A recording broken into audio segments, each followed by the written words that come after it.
Welcome to the DEFCAM. The international military community's focused attention on the Pakistan Air Force in the wake of the May 2025 aerial engagement with India has transformed Air Headquarters in Islamabad into a pivotal center for strategic discourse. This keen interest, exemplified by the recent high-level delegation led by Commander of the Turkish Air Force, General Ziya Selçuklu, is not merely diplomatic courtesy, but a substantive quest for understanding a modern Air Force's successful application of multi-domain operations under intense operational pressure. The meeting between General Selçuklu and Air Chief Marshal Zahir Ahmed Babur Sadhu was characterized by a deep and technical exchange, moving beyond formalities to a frank dissection of operational art. The Turkish commander's acknowledgement of the first batch of Turkish cadets arriving at the PAF Academy Iskurkan was framed not just as a training initiative, but as a direct consequence of the confidence generated by the PAF's demonstrated combat proficiency, a testament to the fraternal bonds now underpinned by proven capability. General Selçuklu's commendation of the PAF's operational performance was precise and insightful. He specifically lauded the state of operational readiness and the resolute defense of national sovereignty, which, from a technical standpoint, translates to an exquisite level of force preparedness, seamless integration of new technologies, and the flawless execution of a complex battle plan. His expressed desire for a comprehensive insight into the methodology of multi-domain warfare indicates that the international observer community recognizes that the PAF's success was not achieved through aerial dogfighting alone, but through a sophisticated, synchronized orchestra of capabilities across the physical and non-physical battle space. This methodology, as briefed, involved the intricate weaving of traditional kinetic effects with non-kinetic and information operations, creating a contested environment that Indian planners found overwhelmingly complex. The core of the PAF's multi-domain approach, as shared with allied partners, rested on several technical pillars. The first was the achievement of information superiority through a resilient and networked architecture. This involved the use of airborne early warning and control aircraft, such as the Saab, 2000 ARI, and potentially more advanced platforms, acting as neural hubs. These platforms fuse data from a diverse array of sensors, including ground-based radars, electronic intelligence gathering aircraft, and even space-based assets to create a single, integrated air picture of unprecedented fidelity and range.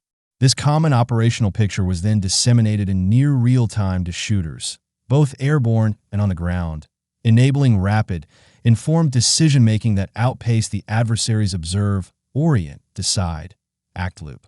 The second pillar was the seamless integration of fifth-generation capabilities, even within a predominantly fourth-generation fleet. The use of stealthy, unmanned combat aerial vehicles, like the indigenously developed Chopar series, served as force multipliers. These platforms were employed not merely for reconnaissance, but as networked nodes for electronic attack, creating localized denial zones for enemy communications and radar, and even as loyal wingmen to manned fighter aircraft, saturating enemy air defenses and acting as expendable sensors or shooters. This combination of manned and unmanned teaming presented a multi-layered threat that complicated the enemy's defensive calculus and attired their valuable long-range surface-to-air missile assets. Cyber and electronic warfare constituted the third, and perhaps most decisive, technical pillar. The conflict demonstrated a mature capability to conduct offensive cyber operations to disrupt command and control networks, degrade logistics chains, and inject misinformation. Concurrently, dedicated electronic attack platforms, such as the Dassault Falcon DA-20 and pods on fighter aircraft, executed carefully timed and focused jamming campaigns. This targeted electronic suppression did not seek to create a blanket of noise, but to selectively blind key Indian fire control radars and break the data links guiding their beyond visual range air-to-air missiles at critical moments during the engagement, effectively neutering their technological advantage. The Turkish Air Force leadership's earnest desire to study the derived operational lessons underscores a universal truth in modern warfare: that peer conflict provides an unparalleled, albeit costly, laboratory. Their aim to strengthen their own doctrine and enhance overall preparedness reflects an understanding that the PAF had just validated a new template for a technologically adept but numerically smaller Air Force to successfully confront a larger adversary. The lessons pertain not just to technology, but to the human factor, the quality of training that allowed pilots to adapt to a high-tempo, multi-threat environment, the maintenance regimes that ensured exceptional mission-capable rates during sustained operations, and the command philosophy that empowered tactical-level commanders within a broad directive. The visiting dignitary's profound appreciation for the National Aerospace Science and Technology Park was particularly significant. It highlighted the strategic insight that the PAF's performance was rooted in a long-term vision of indigenization and technological self-reliance. NASP was identified not as a symbolic project, but as the engine room of this innovation, fostering a collaborative ecosystem between the military, academia, and private industry. The indigenous capabilities developed there in avionics, radar technology, artificial intelligence for data fusion, and unmanned systems were directly credited as key enablers in achieving a level of operational self-reliance that ensured strategic resilience during a time of international pressure and sanctions.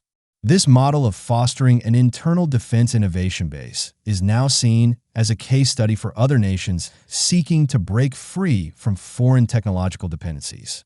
In conclusion, the dialogue between the two air chiefs transcended mere bilateral cooperation. It represented a pivotal moment where the Pakistan Air Force transitioned from being a consumer of international military doctrine to a contributor and a validated exemplar of asymmetric multi-domain warfare. The repeated visits by international delegations are a testament to a performance that has provided a wealth of empirical data on the character of modern aerial combat. The resolve of both sides to learn from each other's experiences and move forward as a cohesive team signifies a new chapter in strategic partnerships, one built not just on shared history, but on a mutual commitment to mastering the complex, technology-driven battlefields of the future. The PAF's experience has become a crucial reference point in the global conversation on air power, offering a detailed and successful blueprint for integrating technology, strategy, and human skill into a decisive operational whole. Thanks, and stay connected for the upcoming videos.